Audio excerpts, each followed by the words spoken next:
Nunca es insuficiente recalcar la importancia de la relación familia y sociedad, y particularmente la centralidad del rol de la madre en la familia y por consiguiente en el bienestar de la sociedad.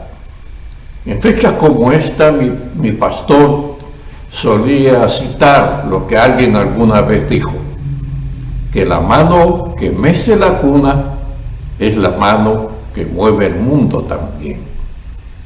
Y es verdad.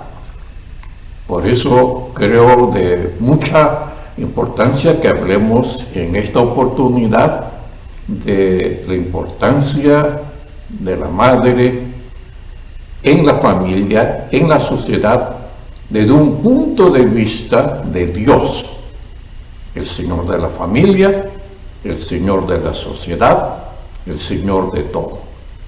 Y vamos a ver justamente la importancia del rol materno, mirando algunas escenas de la vida de aquella joven mujer que Dios escogió, que Dios determinó que sería la madre del Mesías que vendría a salvar al mundo de su pecado.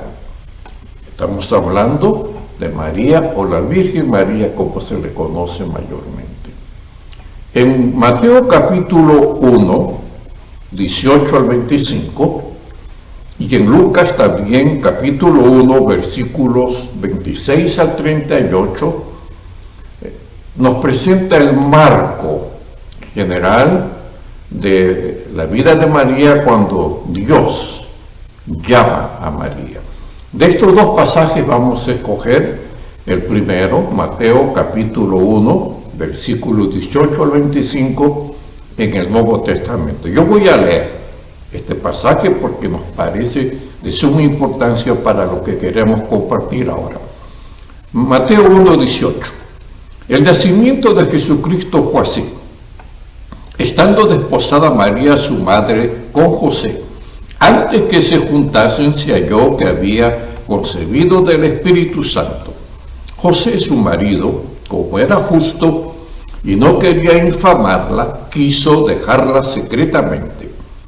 Y pensando él en esto, he aquí un ángel del Señor le apareció en sueños y le dijo: José, hijo de David, no temas recibir a María tu mujer, porque lo que en ella es engendrado del Espíritu Santo es. Y dará a luz un hijo, y llamará su nombre Jesús, porque él salvará al pueblo de su pecado. Todo esto aconteció para que se cumpliese lo dicho por el Señor, por medio del profeta, cuando dijo: he aquí, una virgen concebirá y dará a luz un hijo, y llamará su nombre Emmanuel, que traducido es Dios con nosotros. Despertando José del sueño, hizo como el ángel del Señor le había mandado, y recibió a su mujer, pero no la conoció hasta que dio a luz a su hijo primogénito, y le puso por nombre Jesús. Como ya lo anticipé, el relato que hemos leído aquí también se encuentra en el libro de Lucas, el tercer libro del Nuevo Testamento, con algunos detalles más que no aparecen aquí. De manera que vamos a estar citando pasajes tanto de Mateo 1 como de Lucas capítulo 1, 26 al 38. Aquí está la primera escena de las 5 que queremos compartir en esta mañana. La primera escena, cuando aparece precisamente en escena María, una joven doncella. En Lucas se nos aclara que María vivía en una aldea de Galilea llamada Nazaret. También se nos dice en Lucas, en el capítulo 1, 26 al 38, que María estaba desposada con José. Ahora, esto es importante para entender lo que hemos leído aquí acerca de José, que cuando se entera que su esposa o desposada está esperando un niño, piensa abandonarla. ¿Por qué razón? En la cultura judía, el matrimonio culminaba luego de 3 pasos. El primero era cuando los padres, mayormente, porque era costumbre que contrajesen matrimonio muy jóvenes. Probablemente María podía tener entre 14, 16, 17 años, no más. Ya desde los 13 años ya estaban listas para casarse, siempre y cuando, por supuesto, que los padres, que eran los que ya hacían el compromiso entre padres, lo consideren necesario. De manera entonces que primero los padres se juntaban y hacían el compromiso de sus hijos. Después de un tiempo venía el desposorio, porque ellos tenían, los futuros contrayentes tenían que saber y estar de acuerdo. Y después de un tiempo se daba lo que se llamaba el desposorio, cuando ya las dos familias y los dos futuros contrayentes, en una reunión muy especial donde había una serie de normas, se comprometían el uno frente al otro. Esto era el desposorio, pero prácticamente ya era el matrimonio. Del desposorio a la fecha en que se celebraban las bodas, transcurría por lo general un año. La Biblia en el Nuevo Testamento está llena de alusiones a estas cosas. Las vírgenes, que eran las compañías de la dama, los amigos del esposo, que eran como asesores del futuro esposo, todo eso se refiere a la fiesta de boda. De manera que cuando el ángel se aparece a María, ella era desposada, no vivía con su esposo, pero ya era prácticamente un matrimonio completo legalmente. Que no vivían juntos era cierto, pero el matrimonio prácticamente se establecía ya cuando se desposaban. Cuando José se entera de esto, parece que no está muy convencido o no se siente muy conforme con la explicación que da María, pero como era un hombre bueno, él piensa abandonarla, porque si él no aceptaba su responsabilidad como esposo, significaba entonces que María había cometido adulterio. Y la ley judía era muy rigurosa. La paga del adulterio era muerte por lapidación o apedreamiento. José no quería esto para María y decide entonces fugar, salir, y con eso asumía la responsabilidad que él era el padre del niño y que estaba huyendo a su responsabilidad. Todo esto pesó sobre el matrimonio prácticamente para siempre. Pero si miramos en Lucas, cuando el ángel viene y le anuncia a María lo que va a suceder, ella le pregunta al ángel, ¿cómo va a ser esto?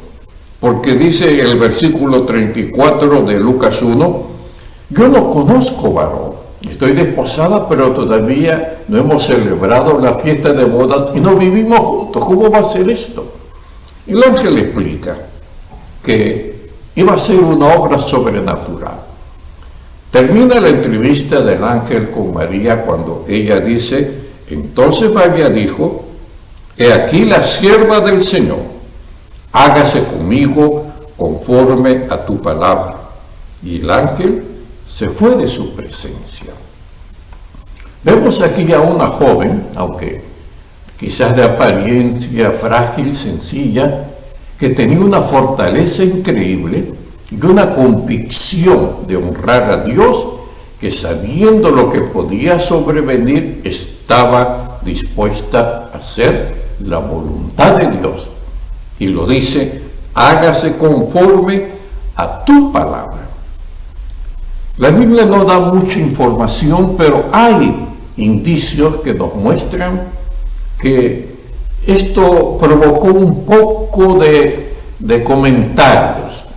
Quizás trascendió un poco, de alguna manera se filtró el hecho de este asunto tan excepcional que quedó flotando por allí, un halo de tinieblas sobre ese matrimonio.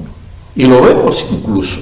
Hay un versículo en Mateo 13:55, cuando los judíos contrarios a Jesucristo se refieren a Jesucristo diciendo, ¿no es este el hijo del carpintero? Eso no era usual. Si usted lee la Biblia se van a dar cuenta que cuando se refiere a identificar a una persona, se dice, por ejemplo, el caso de Pedro, hijo de Jonás, o Andrés y Juan, hijos de Zebedeo.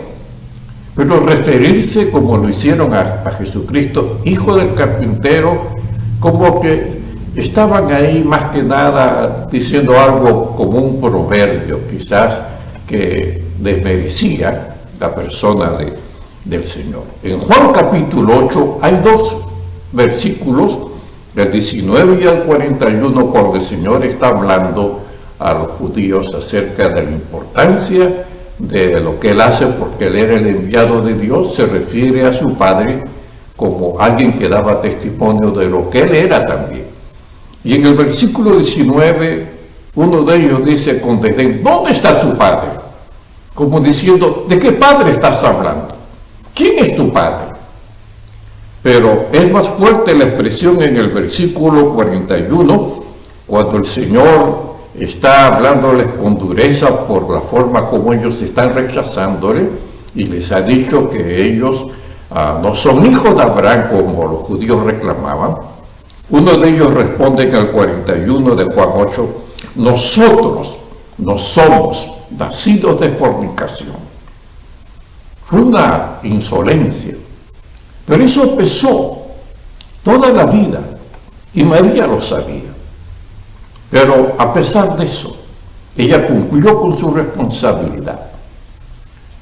Estamos comenzando a ver ya el temple, el temperamento de esta joven, la importancia que ella asumía como madre y sobre todo como creyente del Dios de los cielos. Más adelante suceden algunas cosas que vamos a mirarlas luego. Pero lo importante es que Dios sabía a quién había escogido.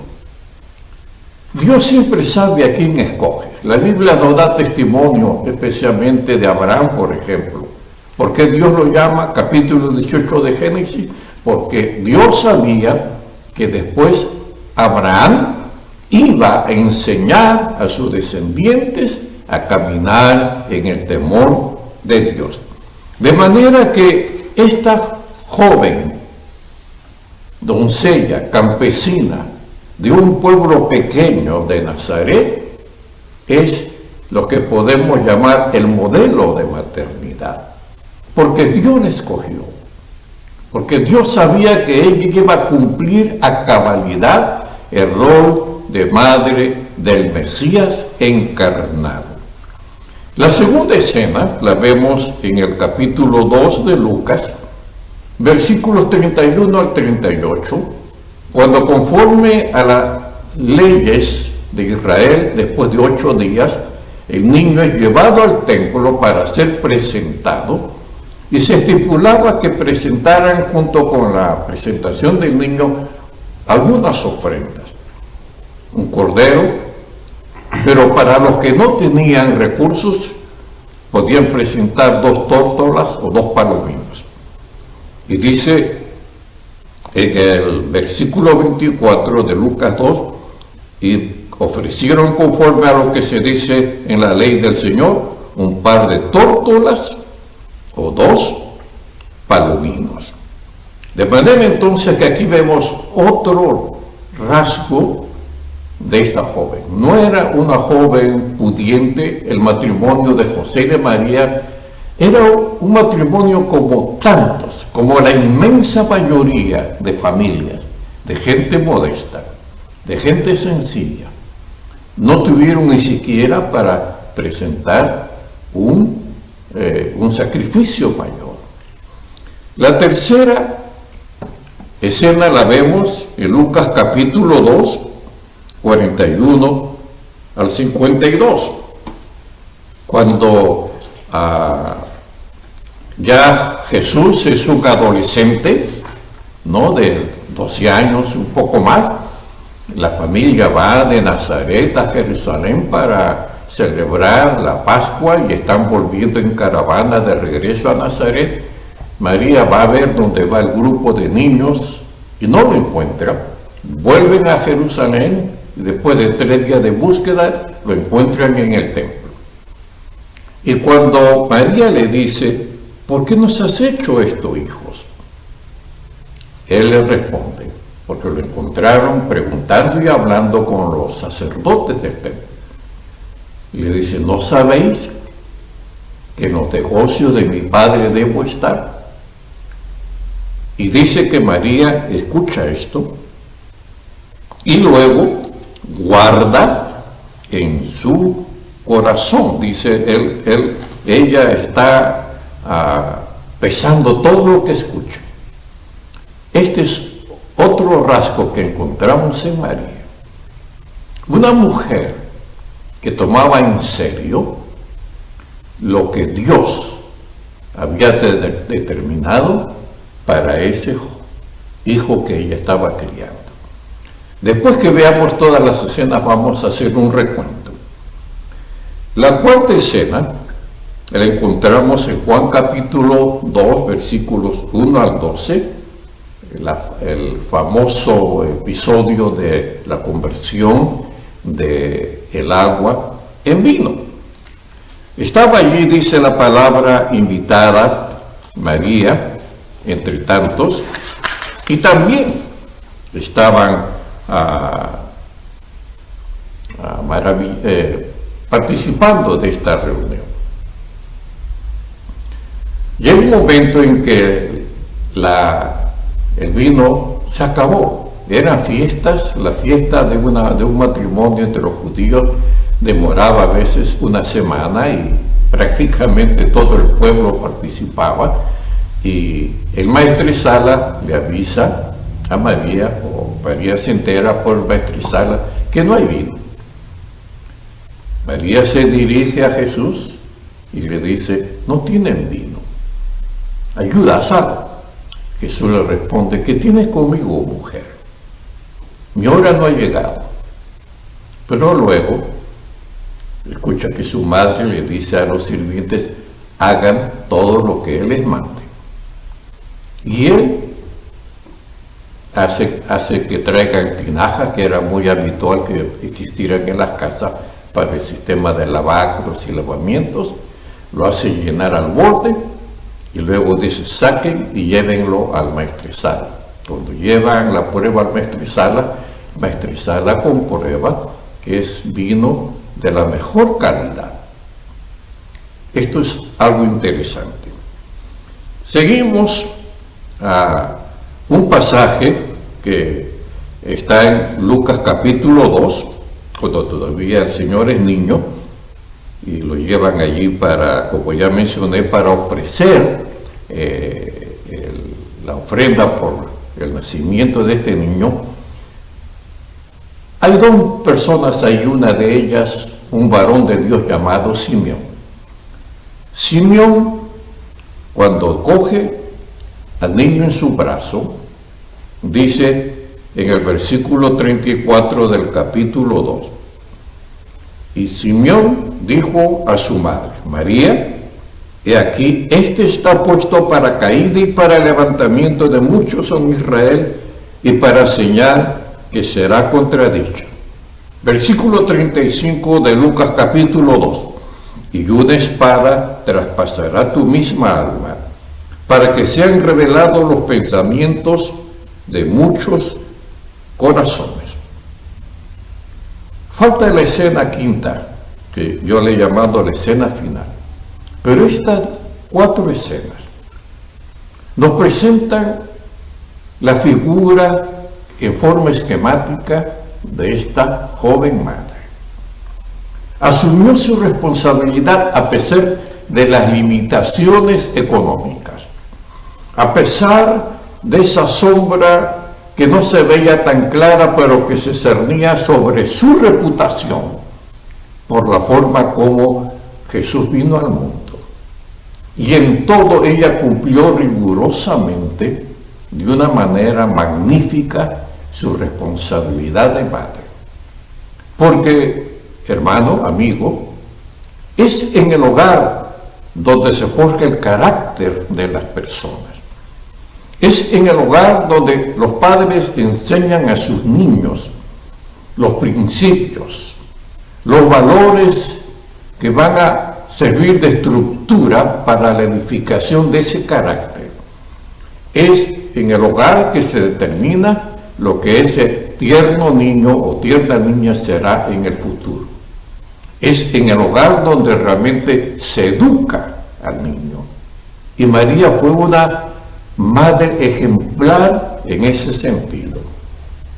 Cuando escucha del adolescente Jesús decirle, en los negocios de mi padre debo estar, ella asimila eso y sabe que su responsabilidad es formar a ese joven para que cumpla el propósito de Dios. La Biblia nos dice que debemos educar, formar a los niños en su camino, y aun cuando fueren viejos no se apartará.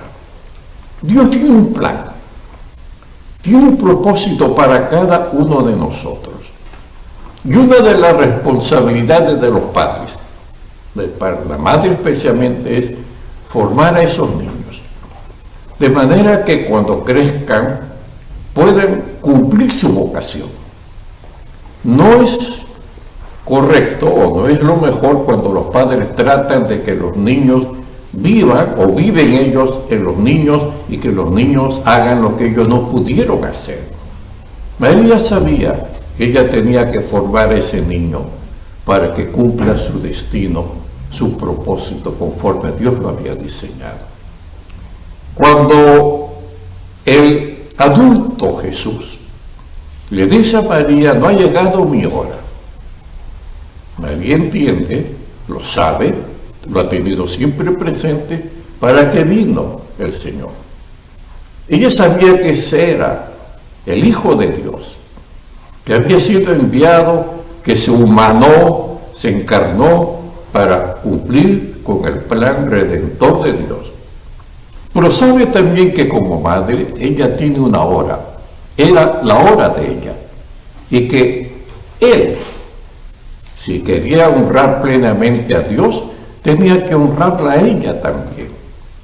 Y espera que el Hijo haga algo. Y Jesús lo sabe. Y hace justamente lo que ya hemos visto esa transformación milagrosa de agua en vino. Y en todos los casos vemos cómo esa mujer había logrado una relación que es la que debemos procurar nosotros los padres, que nos conozcamos, que a veces no es importante el lenguaje expreso, palabras, sino el conocimiento de tal manera que podamos comunicarnos aún con silencios, con miradas, con símbolos, porque estamos en una relación fructífera con nuestros hijos. La escena final llega, y lo vemos en Juan 19, y yo voy a leer este pasaje del capítulo de Juan 19, cuando el Señor está allí en la cruz, versículos 26 y 27, y María está también allí. Cuando Jesús vio a su madre, dice, estando colgado en la cruz, y al discípulo a quien él amaba, que estaba presente, dijo a su madre: mujer, he ahí tu hijo. Después dijo al discípulo: he ahí tu madre. Y desde aquella hora el discípulo la recibió en su casa.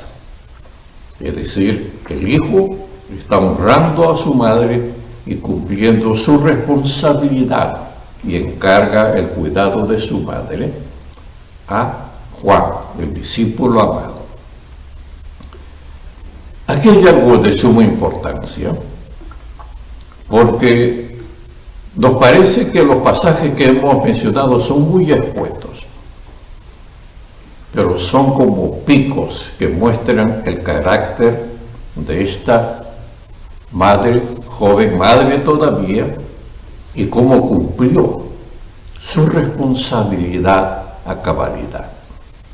A veces queremos definir a las personas o a la efectividad de cómo una persona cumple su responsabilidad con términos como bueno, malo, o la buena madre, el buen padre.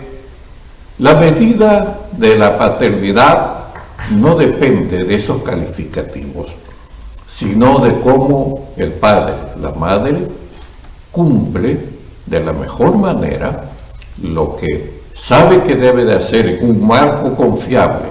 Y nosotros creemos que el marco confiable y la referencia exacta para educar a nuestros hijos es la palabra de Dios. Está ahí ahora el Señor en los momentos finales de su vida.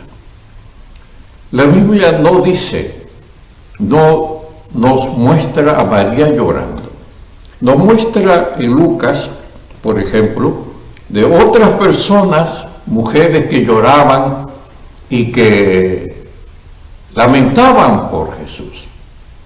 Jesús le dice: no lloren por mí, lloren por ustedes, porque si a mí me hacen esto, que no les va a pasar a ustedes.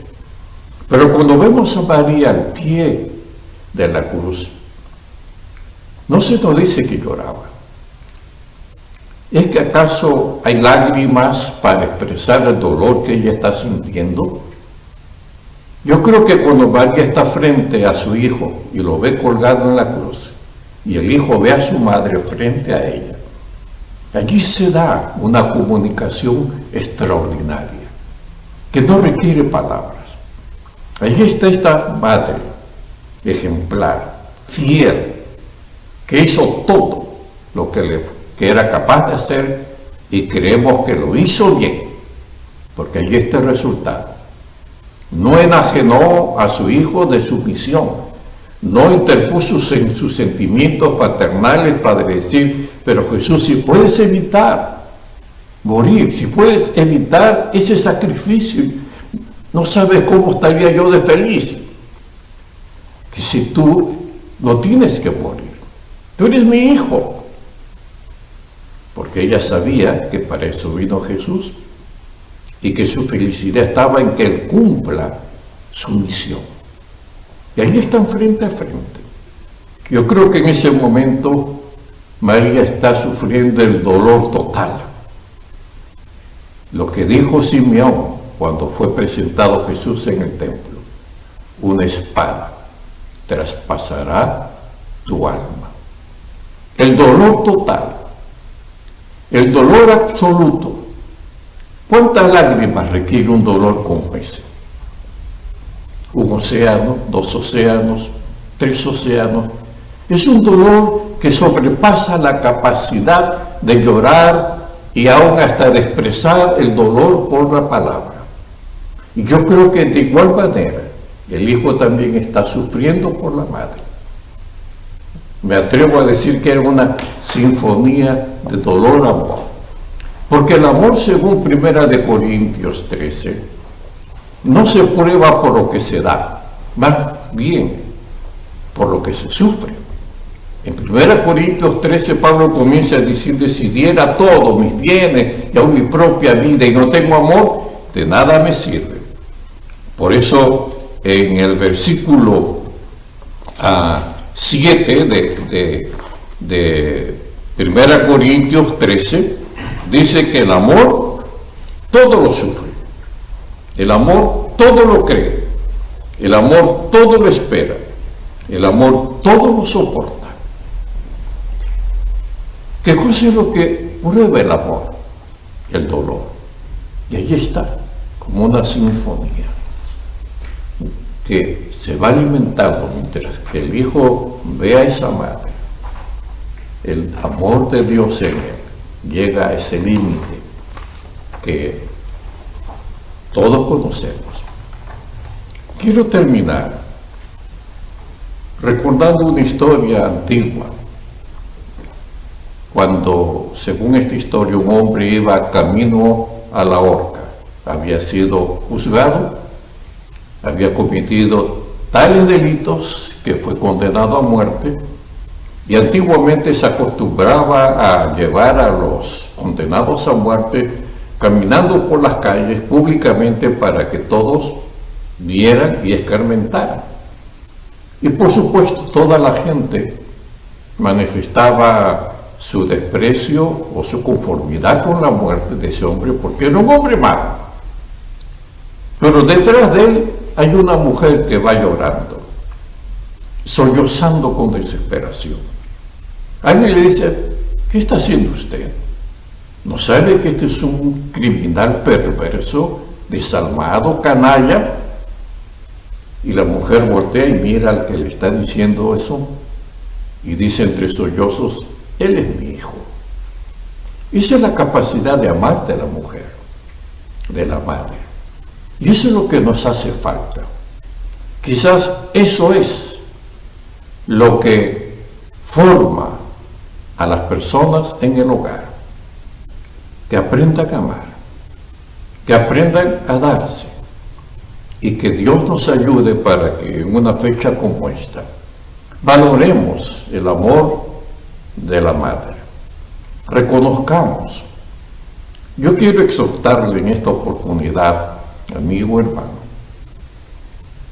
recuerde a su madre, hóngrela, salúdela, llámela, haga algo. La verdadera prosperidad, dice la palabra, está en saber honrar a los padres, madre y padre.